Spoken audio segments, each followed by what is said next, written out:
See, I think that takes a lot of leadership. It takes people buying into your vision, and that's not an easy thing to do because nobody is going to care about your business more than you. People are looking for leadership. They may not admit it. They may not, like it. They may not like it. They don't want it a lot of times, but you touched on it. Sometimes people need more than what just a job is. Having that purpose and having that vision is what people buy into, and I think that's what you've been able to do.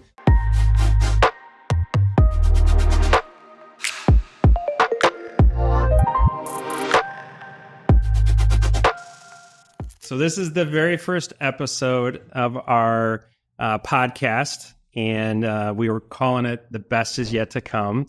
And I am very lucky to be joined by a very good friend of mine and realtor partner, Lisa Stover. And the reason why she's the first guest is because the moment she knew that I had a podcast studio, she has been sending me emails and texts asking when we could do this. So it was only natural that we had you as our first guest. So I appreciate you coming on and joining us. And why don't you tell everybody a little bit about who you are? Well, first of all, I just want to say that I'm really excited about that. To be the first guest is awesome. And we've been together for a long time. Yeah. And I'm excited to be able to join you in this beautiful studio and to talk about my company and what I do. So I am Lisa Stover. I am the owner and managing broker of Weikert Realtors, Homes by Presto, and Presto Real Estate Services. We are truly a full-service real estate company offering so much more than just real estate. We specialize in senior clientele, helping them with a really kind of a once-in-a-lifetime move.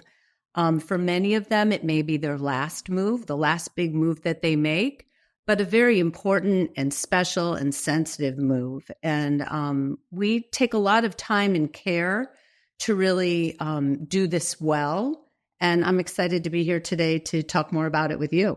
Yeah, I'm looking forward to going through a lot of that with you and really digging in and unpacking a little bit about what you do, because I think it's something that as long as I've known you, this is something you've been very passionate about, and you've developed a business around it. And I think there's a lot to take away from that. And I think telling that story and what your business is and how you've built it is very important. I'd love to get into that because I feel like it's something that more people need to know about. I don't even know if a lot of people realize the types of services that are available. We all have parents, and we all deal with this.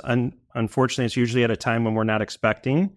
So I think just being able to go through some of that. I love the idea of unpacking a little bit about why you started that, why you got in that niche.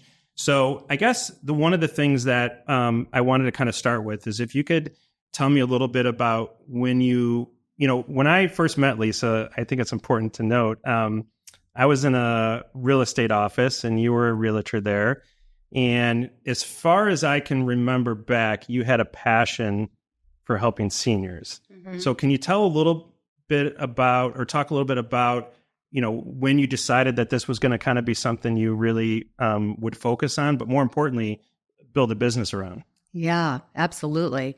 Well, my mom, my own mother, needed to make a move. It started with that. And she was on the other side of the country. And I needed to either get someone to help her or get her closer to me. So it turned out that we moved her here. And I realized pretty quickly that this was a time-consuming adventure, right? I had to take time off.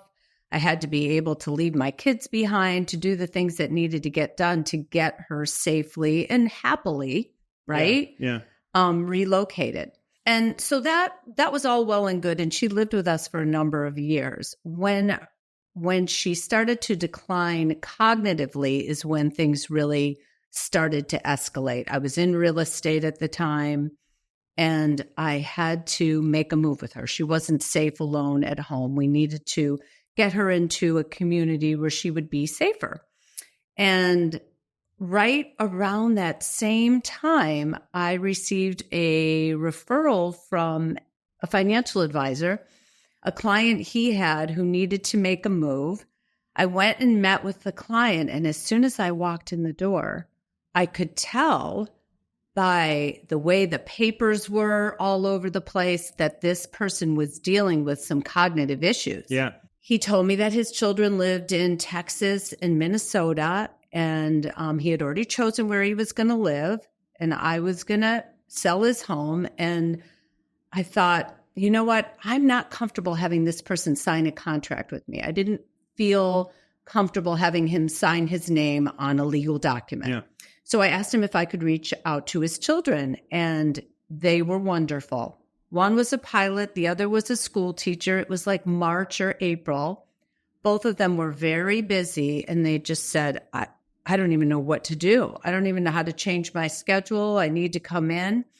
And I said, I just went through this with my mom. I think I could help you. Your dad's already chosen where he wants to go.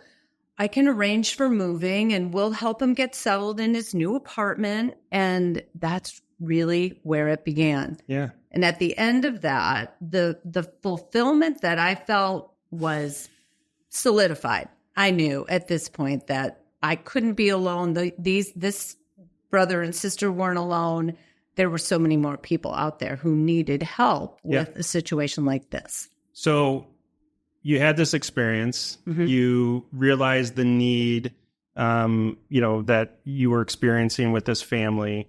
Where did you take the next step where you decided to add in all these other services? Was it something that was kind of just going through that each and every time?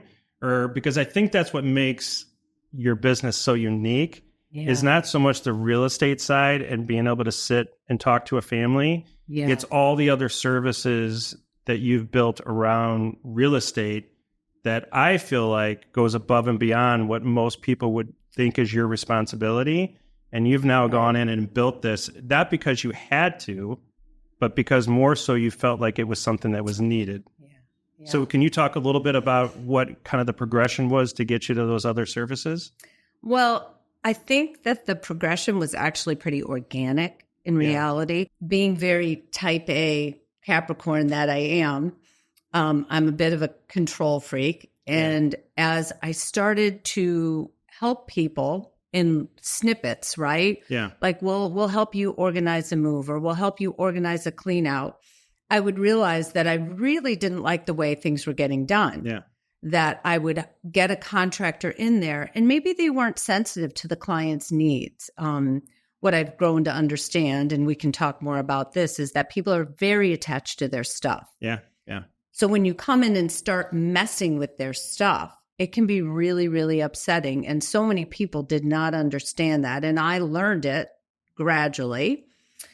So I just started to form my own teams. I started to have preferred vendors who would come in and do clean outs, who would do the organizing, even things like painting and other things that needed to be done in the home. I just made sure that every time a contractor or a vendor was coming into the home, if the senior or family was present, that person understood that they reported to me and that I really wanted it done a certain way. And that wasn't because I was crazy. It was because I was really trying to protect the emotional well-being of these folks. And if I could just interrupt you there, because I think as in our industry, homes are selling fast. Yeah. I think most of us would think, oh, you just go in there and you list the house. You don't need to do these things. I think the service that you offer and your process to do it is a little outside of what people would normally see in the business, because in our mind, we view it as the market's hot. Let's get the house on the market. What is the benefit of all these other areas that you're focusing on in the long run? Because obviously it's more work. Yeah. Okay. Not necessarily work that you would have to do, but I think it's important that you do it. And I think it's important for people to understand the reason you have this process, not just, obviously you're going to try to maximize the sales price. Yeah.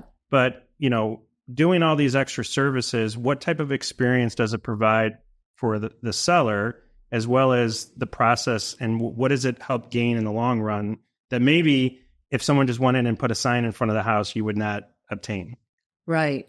Well, here's the thing. When folks have lived in a home for 30, 40 years, and they're aging in that home and maybe they're not doing that well, there tends to be deferred maintenance. Yeah. Sometimes a tremendous amount of deferred maintenance. So some slight refreshing can really get more for the home. Yeah. Now, you have to weigh that out against the cost. What's the refresh going to cost? And are they still going to make money on top of it? Yeah. Well, one of the beautiful things about what we do is that the profit, right? The difference, and we try to make sure that there's always a difference on the positive side. And it's getting tougher and tougher. You know, you have to really be scrupulous about this, but our clients keep all that profit, right? So if you watch an HGTV show, there's one that these two sisters do that this house won't sell or something, or unsellable house. They split the profit with the home seller. Now, that is television and it's different than what we do.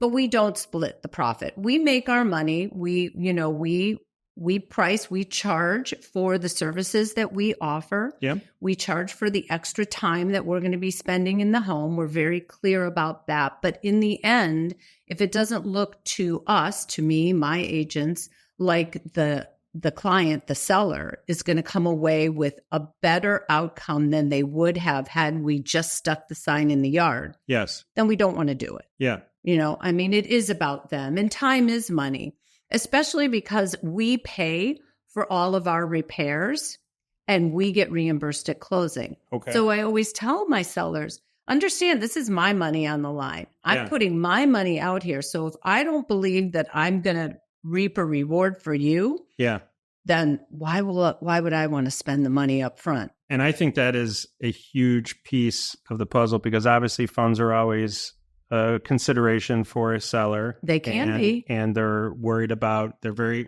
a lot of times very, cash poor, but maybe house rich. Yeah. And they don't want to pull money from retirement accounts, then that takes on a lot of other things. So initially they're thinking, well, let's just get the house sold. So I guess these are all contractors that you approved. Yes, we have approved them. They are licensed. They are specialists. They have insurance. If we bring someone new into a team, I always tell my seller, this is the first time I'm using this person, but we watch that really, really closely. We pay a lot of attention to what's going on in these homes, because at the end of the day, it has to look like we want it to look, right? And I'm assuming like market time goes down too then. So one of the things from a seller can be very overwhelming is having showings every weekend. So does market time help when you present the house a little bit better? Is that something that can be an advantage as well? So you're not on the market as long if you don't do any work? Well, let me say this. Yes, that is true. But if we don't do any work in a lot of these homes that have so much deferred maintenance, we're likely going to get investor offers. Yeah. Those investor offers, while they are super quick, 2-week close, cash, which in some situations is exactly what a family needs. And we're fine with that. If that's the best way to go, we're happy to do it that way. But a lot of times it's not.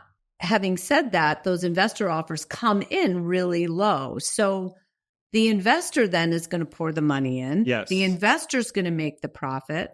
So we explain to our clients, we think you could really make an additional 30, 50. I've had clients make close to $100,000 more on a refresh. Yeah.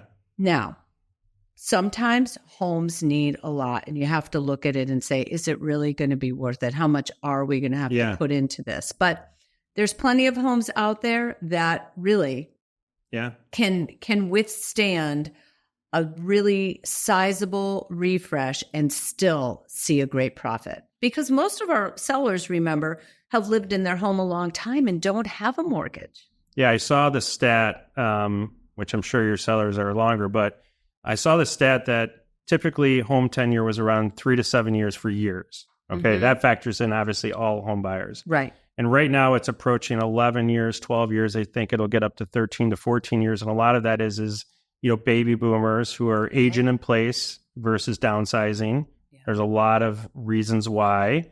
So I'm sure that a lot of these, baby boomers are choosing to age in place interest rate is really low. They own the house free and clear. Yeah. They're attached to it.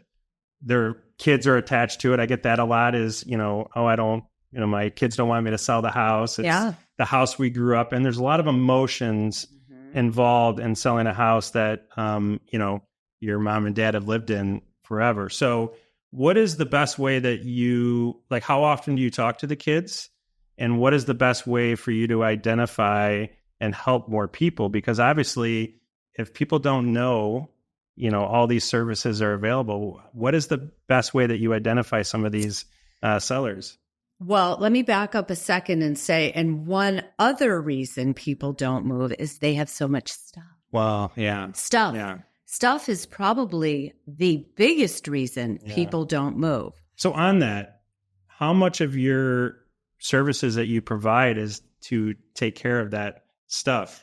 Well, we do things differently Yeah. because we have focused on a niche, because we really work with folks to help them transition, right? And we focus on seniors, but seniors are not at all the only clients we can help. Everyone moving into a new home, in or out of a home, needs to transition. So the services that we offer are really suitable for anyone.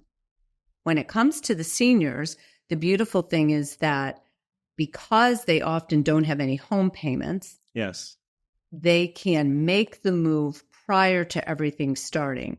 So we sort of do it reverse with our clients, right? We help them plan their move. We do a floor plan of their new space, whether it's a ranch home, a condo, a community, a senior community. We plot their furniture out. We help them figure out how much closet space they have, what can they bring, what will fit in their new kitchen. We go through all of that first. We schedule the move, get them packed, moved, and settled in. And now you have a home that's full of beautiful stuff sitting there. Yeah. We usually go to the adult children, the family, whoever, and say, okay, now it's your turn to make sure you guys have everything that you want out of there. Once that's complete, we can do things like have an estate sale. Yeah. Do a clean out, get ready for repairs. A lot of times, kids who live in other states might want a bedroom set. That was their great-grandparents. So we'll move those things. We will move people in and out of state. We will deliver items like bedroom sets and dining room furniture and safes and crazy things, things you wouldn't even imagine, to other locations for adult children who want these things. Sometimes by the time a family gets done picking through everything, there's not that much left. And it's one of the things that I would say is probably disappointing to some seniors, because we'll have talked about an estate sale. They think they want an estate sale because they want to make some money on their stuff. Yeah. But by the time the 5 kids and grandchildren have gone through, the estate sale company comes through and they're like, there's just not enough here. Yeah. So we're left with a clean out. And that can be disappointing to some people, but oftentimes we're just like, you know what? It's better that your family has it. Yeah. They're heirlooms. Why not just be happy that your family now has all these beautiful things from your home, and we'll get rid of the things you don't want. Yeah. So we do things a little bit different, right? Yeah. Then we get the home ready, and then it goes on the market once it's ready to be shown. Now, again, if there's just too much to be done, we may just put that sign in the yard and get an investor offer, or get someone who's kind of a novice, a fix and flipper. What kind of timeline does one expect to go from the time you first meet with them? Is there kind of like a general rule of thumb from the time you first meet with them to the time the house is listed? Like what does that timeline look like? Because obviously going through everything you just said can be so, dependent on the actual house and the seller and everything. But is there general kind of, because again, in our world, we're thinking about, we're closing loans in a couple of weeks nowadays. Like we're everything moving faster. Whereas on your end, we almost have to slow it down a little bit, because I'm assuming the faster you go, the more emotional it can get for someone who's lived in a home for that long. So what does the timeline look like from start to finish on average? Well, it depends who's driving the train, right? Yeah. So if it is adult children who want parents to move out, that's typically the slowest process. Okay. That could take 2 years.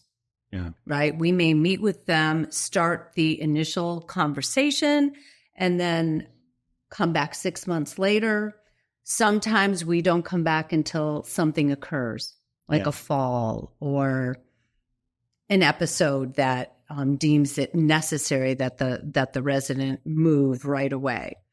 If the senior calls us and they have located a new home or a community, or they want to move closer to grandchildren, that can happen pretty quickly. Yeah. I'm always amazed. It just depends on the psyche of the person who is actually doing the moving. Yeah. If they have bought into the move and they're ready and they want to move, we could be done in 3 to 4 weeks. Yeah. If they are still in the process of being convinced it's a good idea, it can take some time. Yeah. But that's part of what we do. You know, we are really steeped in the senior world and have taken the time to become a dementia-friendly office, everyone in our office. So if we're moving someone who does have cognitive impairment, we're aware what that looks like.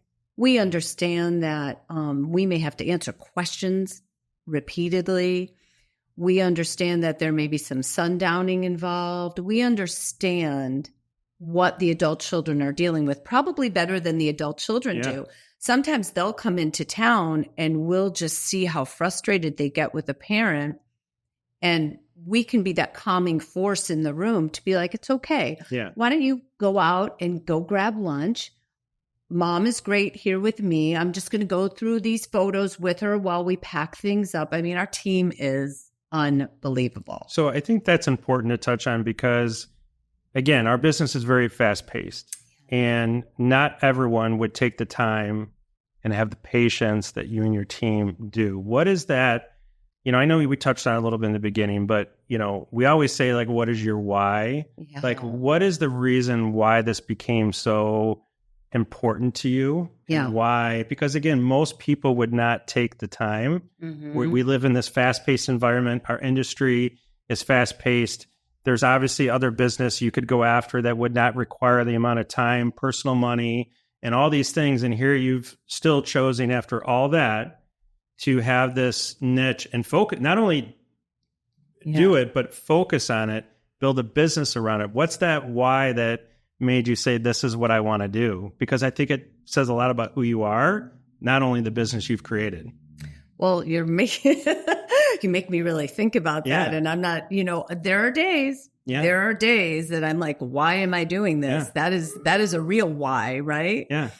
But most of the time I'll say that, well, going back to the beginning, it was really that feeling of, I made a difference, right? I wanted to make a difference. I've never been one I got into real estate because my husband pleaded with me to get into real estate. We all get into real estate by accident. Oh my gosh. Is this true? Well, yeah. I always say, like, it's not like when you go to college, you say, I'm going to be a realtor or a mortgage lender. Yeah, right. So, like, we all get here by accident. It's just this thing that happens. And before you know it, you're in the business for 10 years. Right. And you're like, how did this happen? It just happens. Right. Real estate is a very noble career. Let me say that. It makes a huge difference in people's lives. And it's gotten more and more difficult and technical and responsible over the years, right? We've really had to plug in. Real estate has come a long way. But I don't want to say that it wasn't enough for me. Yeah. But I don't think it was. I think I just needed more. I'm just one of those people that really, really wants to be impactful. I want to make that difference. I think it's great because I think a lot of people get burnt out in this business. I mean, 10 years. We're doing this now. I've had this company 10 years. It's amazing. It is amazing. Yeah. It is amazing. And my agents who, you know, have been with me for a while, it's great to see the changes in the way we've grown and how we've refined our system. And I'm always so blessed and amazed at the reviews we get, the way that we help people and change people's lives. And, you know, down to our packers, down to everybody, even the movers we use, everyone is just so important to us on the team. See, I think that takes a lot of leadership on your part because, I'm in a leadership role, but, it takes people buying into your vision to deliver on all of that. And that's not an easy thing to do. No. It takes a lot of, you have to share your vision. Mm-hmm. You have to live your vision. Mm-hmm. People have to have passion because nobody is going to care about your business more than you. Right. But yet you're getting all these other people, okay, that don't get to sit on podcasts on video. Right. And do all these things that have to buy into what you want to do. So every box that's packed, your movers, all these things that happen have to kind of buy into that same vision. And it's very hard to do. But when you have passion and people are looking for leadership, they may not admit it. They may not, like it. They may not like it. Want it. They don't want it a lot of times. But you touched on it. Sometimes people need more than what just a job is. Yeah. And when you can tap into, the effect of what you do, because I think that's what gets lost in a lot of this and the impact on the family, the senior, because I guarantee you, your seniors that are moved into a new place after all that craziness. Yeah. Okay. And a year later, when the dust settles, they're probably sitting down, and I'm sure you talk to them, and the sense of relief and just the pressure that's been taken off of them and the happiness of being in their new home and not having to worry about deferred maintenance and all these things that, overwhelm people at times. Yep. So I think, having that purpose and having that vision is what people buy into. And I think that's what you've been able to do. I don't know if you remember, but when we worked together in an office, you came to me and you sat down in my office there and you told me kind of what you were planning on doing. And I thought it was amazing. I thought you were a little crazy at the time, but I was like, you were very determined when you told me of what you wanted to do. And I was like, that's awesome. And you had this, you were telling me you had, you were talking about franchising and all these things. You had this vision and you were just laser focused that you were going to do this. And here we are 10 years later, probably it is. It is 10 years later. And I've had to adjust that vision. And I can't say that all of it's been real happy, in the respect that I never knew how hard it would be to grow a business, especially a business like this. And, I'm constantly reading, listening to podcasts, learning. And the fact that we do so much, we are really a concierge service. We are really dialed into doing so many things. And when you're trying to sell something or move something forward, it's much easier if you do one thing. Yeah. You just do one thing. And so I thought about that. Well, maybe we should pare this down. If we really want to grow this company, we need to pare it down. But then I wouldn't be meeting the needs of my clients. And everything that we do is what they need. And you had said, a year later, 6 months later, when you talk to them, it's not just them. It's those adult children who can now sleep at night in Pennsylvania because they know that they're not going to get a call in the middle of the night that mom or dad has fallen down the stairs or something, right? There's someone there. They're in a safer environment or whatever it might be. But a lot of people rest easier after that move takes place. I think it's very noble what you've done, but I think it's even more impressive how you've gotten so many people around you to kind of buy into what you've done. So I give you a lot of credit. As someone who runs a branch, it's not easy to get people to buy into what you want to do. So the fact that you've been able to do that, and I'm not having my team, out packing and doing all the things that you do. So it takes a lot of people, and you have a great team around you, and it's great. So what I wanted to ask you is kind of like what the long-term vision of where you feel like you want to be in the next 5 years. Like, what does it look like? Obviously, you recently made a move to the company that you're at. So maybe touch on that a little bit, but because I'm assuming that it plays into why you went there. And where do you kind of see your business going over the next 5 years? Well, we're small. And in order to serve more people in Chicagoland, I need to grow. Yeah. I need more agents. And to your point, it's not easy to find agents who want to specialize, who can catch the vision, but that is what I want. Systems, as you know, owning an office, systems and space, it's all expensive. Yeah. And the only way to really be able to grow is to have more people doing the work, right? Yeah. More people in-house serving more clients and customers out there. So in order to do that, I really needed more robust systems. I bought a Weichert franchise a year ago in September. Okay. So next month. And it's been a great addition. Weichert is a family-owned company out of Jersey. There are about 350 franchises nationwide, 100 or so corporate units. Did he give you the infrastructure that you needed? I think so. Yeah. I think they gave me the systems, like the CRM system and the network of realtors around the country. Yeah, that's huge. And a family to really kind of lean on for advice, a regional director, an area council. Yeah. So there's more camaraderie in it. We were sort of lone wolves. Yeah. Not only that, Presto Real Estate Services was my standalone real estate company. And it was hard for agents to understand what the benefit was with such a small company. Yeah. You know, agents, realtors are, they're looking for what they can get. Yeah. They're looking for what they can get. So, and I understand that. You know what? Everybody has to march to their own tune. And I'm confident that we will grow with the right people. I do want to grow. I like but you I said want that the right people. What are the right people that you're looking for? What does that person look like? Because I always say you have to have the right people in the right seats. Yeah. Having the right people is good. Yeah. But sometimes we put them in the wrong position. I've been guilty of this, where you have a great person, but you don't have them in the right position to win. So I always say the right people in the right seats. So what does the right person look like that you're looking to, join your team? Well, I'll say that, we're not 100% commission house. Yeah. We don't take a transaction fee, and that's not how we operate. There are opportunities to make great money in what we do. Yeah. Right? Because we really help increase the value of most of our homes. We also get paid extra for doing what we do. The agents make more for doing what we do.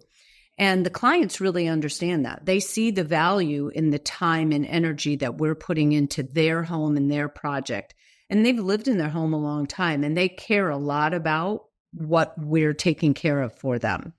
So while agents can make probably more money on a transaction with us, it can take more time. Yeah. And a lot of agents don't want to do that, and they're looking for the dollars. So I really need that person who wants to reach into other people's lives, who wants to feel like they're really making a difference, who wants to specialize. There's a lot of senior real estate specialists out there. Yeah. That we haven't reached out to yet. We haven't found them yet. And I think there are a lot of people out there who would be interested in our model and joining what we do. Do you feel like you almost need to have gone through it with a family member to fully grasp and understand why what you do is so integral? What I mean is that, I think it's hard for people to grasp, the emotions behind moving a family member, let alone your mom and dad. Do you kind of feel like someone who's been through that in the past maybe, can appreciate, and same way you did? Yeah. I'm sure you cared about it before, but going through it with your mom was probably very eye-opening for you. Yes. Yeah. Yes. I think that that's a good point. It's probably why most of the folks on my team are, around my age and women. Yeah. Yeah. And we would welcome anyone, but it's probably why it resonates more with the population that I have in the office. Well, I think what I always say too is that you can always teach someone real estate. Yeah. You can't teach someone to care. No. And it's so hard to find nowadays. And it's scary to say that, but it's, it took me a very long time. in the mortgage industry, it's easy to recruit people. There's tons of people that need work Yeah. and that are very talented. Yeah. But almost every single person that I've hired Yeah. had almost no experience, but I saw qualities in them that it's like I can train them to do the mortgage business. I just need people that care, because again, you need people that know and understand how important it is, these transactions, and I think it's hard to find, but when you find someone that cares, everything else kind of works itself out. Yes. It's just that quality of caring, realizing this isn't a job, it's a career, and, it can be the most stressful thing that you do, but it also can give you some of the most rewarding, financial piece of it is great. There's a lot of people that make a lot of money, but that is very short-lived in this business. That's only going to give you so much, joy. You got to find that other piece. And I think that's what you've done, is you've found this great, other piece of the business that's giving you so much more than probably what you've given out, because it's kind of guided to where you are right now. Well, and there's just such a huge need. Yeah. There's such a huge need, and the trajectory until 2060 is, it's moving at a pace that none of us really realize. So I feel like for my business, the iron's hot. Yeah. The iron is very hot. We just aren't large enough to reach all the people we need to reach. So we really do need more people who want to do what we do. Yeah. I think that's great. So on that, obviously, moving forward, baby boomers are going to be a huge part of the story. Downsizing as rates start to come down is going to be a big part of the story. But, elephant in the room, and what we've been dealing with recently is the NAR settlement. Yeah. So I know it's not directly related. Yeah. But obviously it's a big change in the industry. Yeah. Probably Huge. something we could talk about for a really long time. Yeah. I will just say personally, and I've been saying this all along, I feel like the next 3 to 5 years are maybe some of the best opportunities that we've had in the industry, even since post. I've been in the business over 20 years. I feel like the next 3 to 5 years can be some of the best that a realtor, mortgage lender, anybody have ever experienced. Okay. And I'll tell you why. There are more people that need our help than ever before. And I think the NAR settlement, baby, but whatever, you could pick a bunch of different things. A lot of realtors are exiting the business. A lot of lenders have exited the business. But I think through all this craziness with NAR, I think the one thing that hasn't gotten enough attention is how confusing this is to the consumer. We're in the business and we're dealing with it. And we're confused. And I think the consumer. So what are your thoughts on the settlement as an owner of an office, and how you feel like the landscape is going to change as we move forward? My clientele is not really aware. Their adult children are. Obviously, the news blows things up like the news does. Of course. So the information is not real clear. I think the bottom line is, in my opinion, and the training that I've been through, and as much as I want to say, when we first heard about it, we all did the proverbial, ugh, this is just going to stink. Yeah. This is going to be so difficult. Buyer's agreements, buyers don't have the money to pay their broker. But the reality is that, you know what? This is the way it should have been all along. Yeah, of course. A buyer's broker works for the buyer. They represent the buyer. They help the buyer. All of their efforts and activities are designed to get the best deal for the buyer. Therefore, the buyer should pay them. Yeah. Same with the seller. So the idea that commissions are no longer communicated publicly actually gives everybody an even playing field, right? Yeah. And I don't think it's bad. My team is confused like everybody, and we're not sure how it's going to shake out because not too many people have had deals actually close, right? Yeah. In Illinois, it just came into being on the 17th. A bunch of us have listings that are still either they're under contract or they're not really grandfathered in. We've had to add addendums. Okay. But my point with my team was there's no time like the present. Yeah. Starting right now, we're going to give our sellers every advantage. There's no reason anyone needs to know what the commission is. The buyer can come in and request commission. Yeah. And if the seller is willing to pay it, then that's amazing. Yeah. Or we can come to some other agreement. But it's, the more I get used to it, the more it makes really good sense. And I think the takeaway from me and what it's been to my team is this is an opportunity. Yeah. It's a huge opportunity. Education. I think it provides a bigger opportunity to educate the consumer. There's going to be more of a need for it. I also feel like, we've had so much noise. You and I were both in the business during 2008, 2010. There was a lot of noise then. Panic. I joke around in the office here because a lot of people weren't in the business. And when I was at your office, and I remember people didn't want to take listings. Think about that. Because they were going to market it for 12 months. They didn't know if it would sell. And then they would cancel the listing. And people didn't want listings. And when you tell people that now, it's like, it's just unheard of. Crazy. I was knocking on expired doors. Yeah. And it was just angry sellers yelling at me. How are you going to be different than the last one? It's crazy. It was it's crazy. Like, we can't control interest rates. No. We can't control inflation. We can't control home prices. We can't control all these different things. Okay. Can't enjoy, unemployment rates, all these things. We can't control any of that. Yeah. What we can control is kind of the actions, the processes, but more importantly, how we react to the things around us.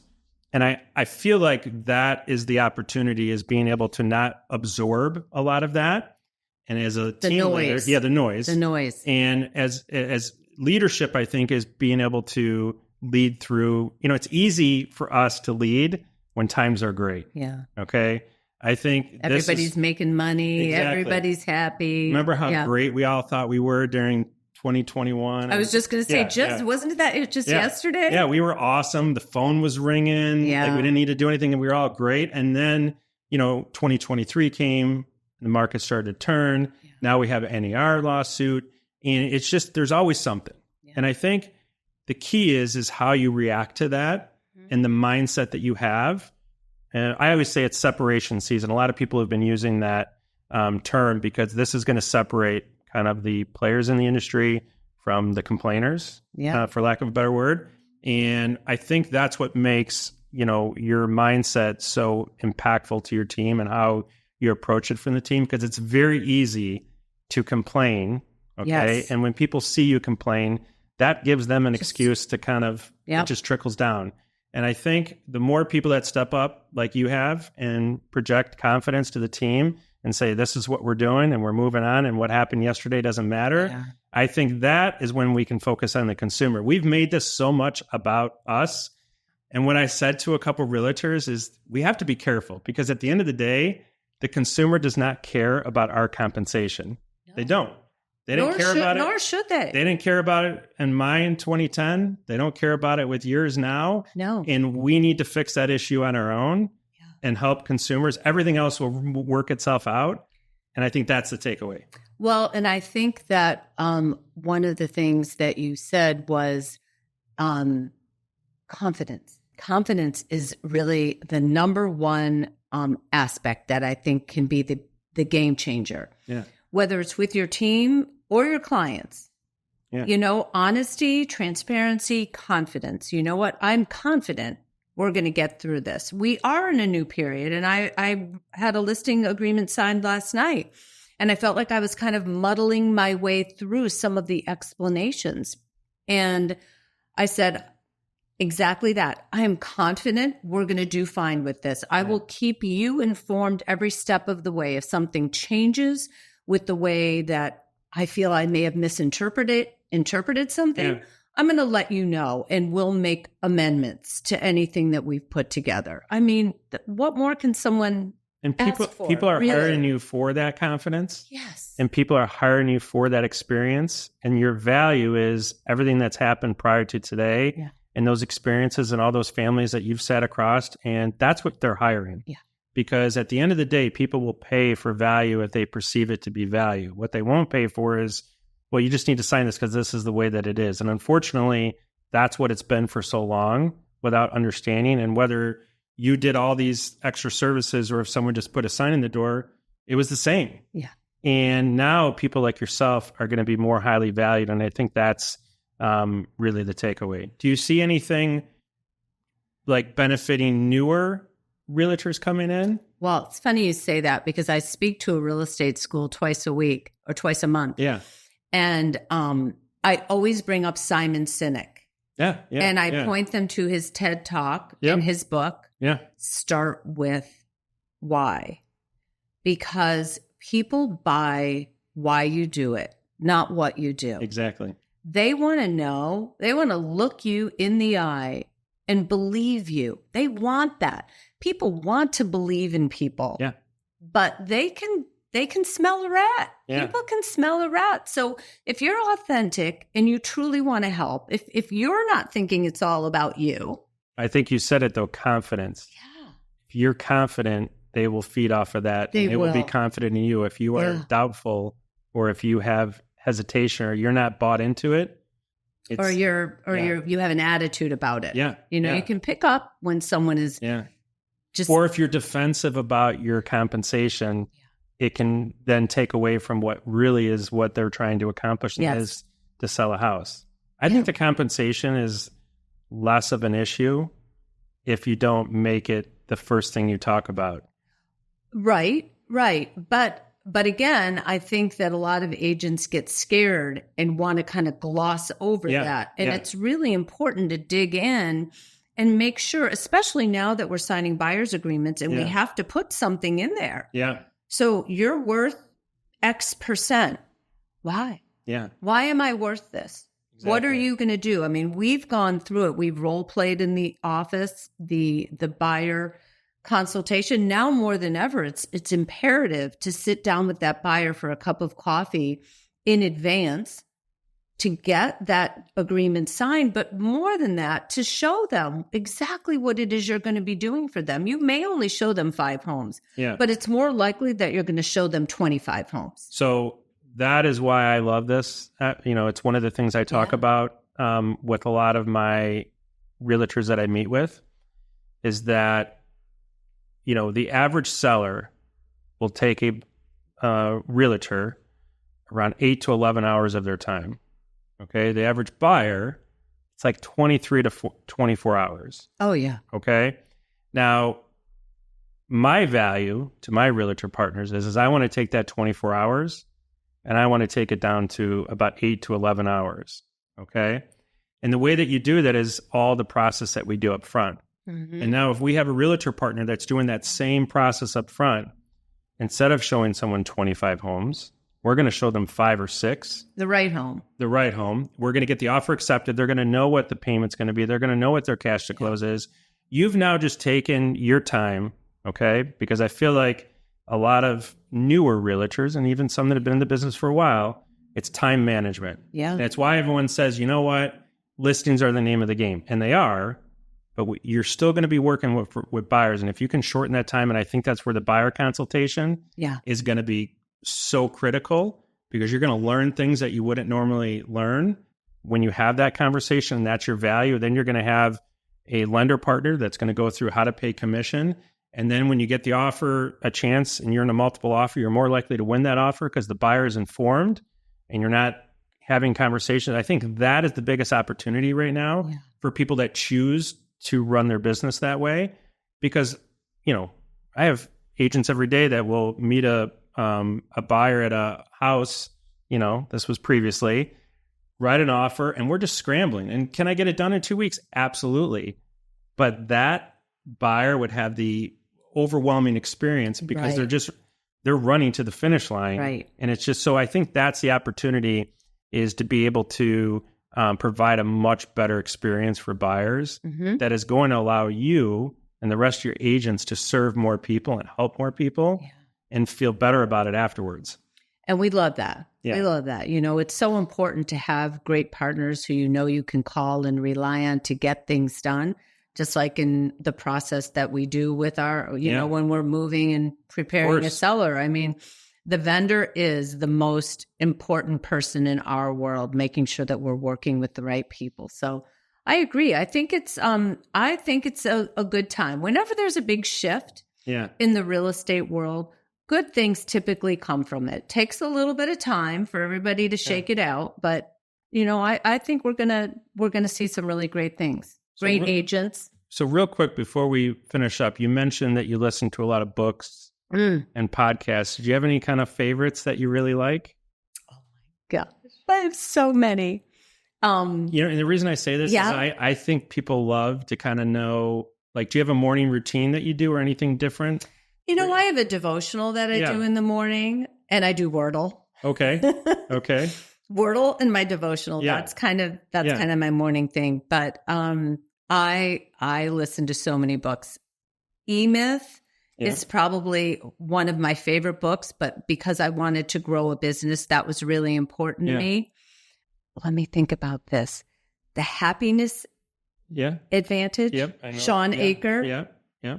Amazing. You mentioned Simon. Simon Sinek, Start With Why. Simon Sinek's got a few. He's really got a bunch of great books that, and he does a lot of stuff with some people in my industry. So I'm very familiar with him, and I know the TED Talk that you're talking about. Yeah. It's phenomenal. It's really good. I think it's good for everybody, and it's not just in your business life. It's like your life. Yeah. Understand, relating to people, that connecting is the most important part. And my wife makes fun of me because I listen to podcasts and books like nonstop. And honestly, it's just to make sure I'm, I feel like it helps me day to day. Because I feel like I get pulled in 1,000 different directions, and that kind of centers me a little bit and allows me to kind of have a better mindset when I'm dealing with my team, with customers. So I think it's important. So I wanted to cover on that. So lastly, what I wanted to kind of end with is just, you've obviously been in the business for a period of time. You've obviously learned a ton in the industry. Okay.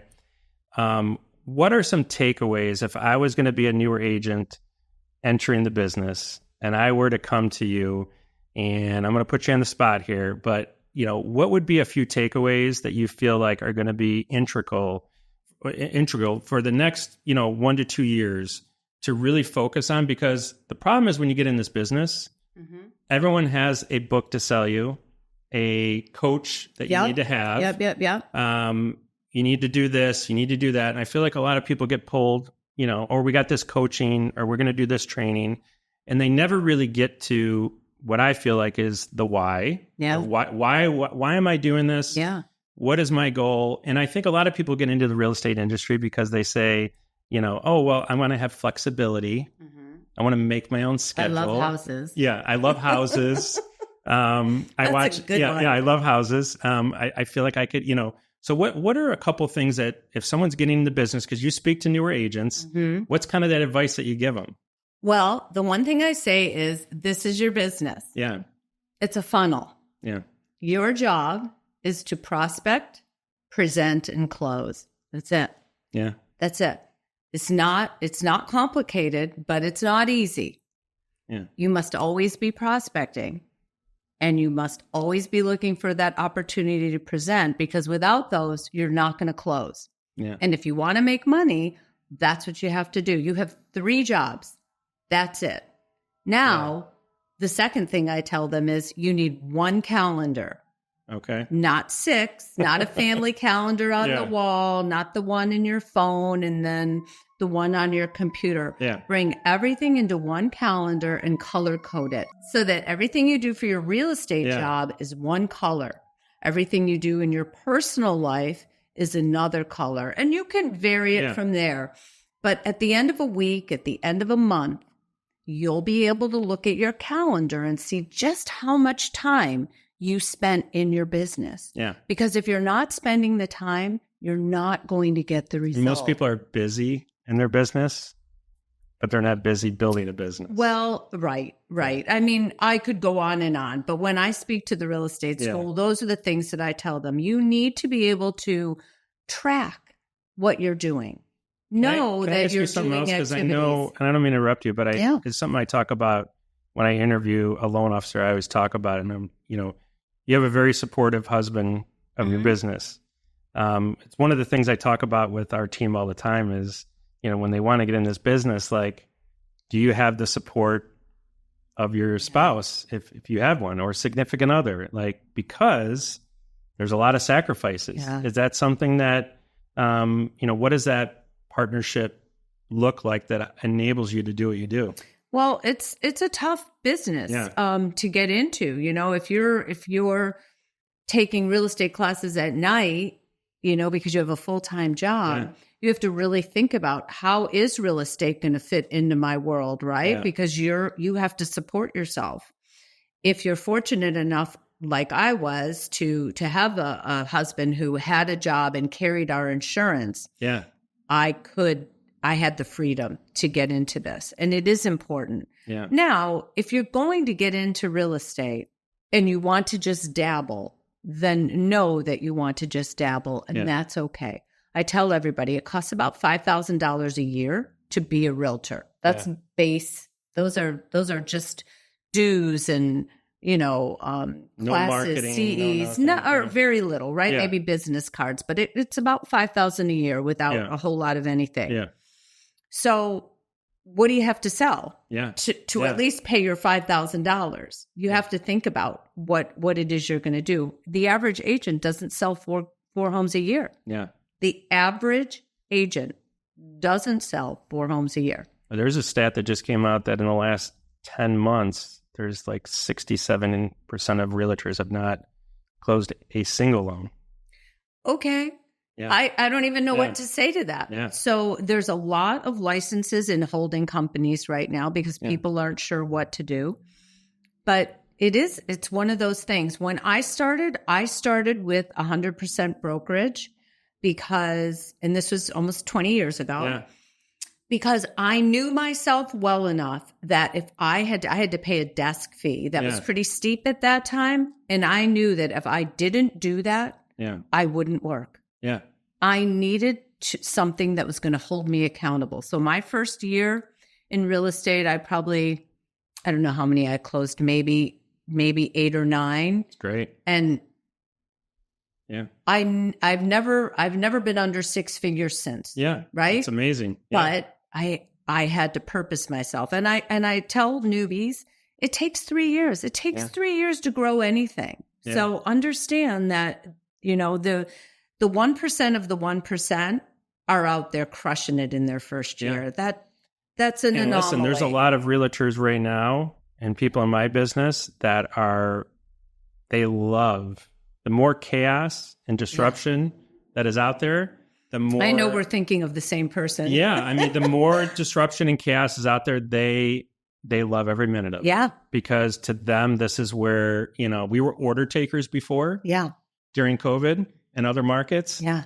And so much of our business is becoming commoditized, where, oh, you can just do this electronically. You don't need to do this. And the more that happens, it makes what you do even more valuable because AI is not going to be packing a house.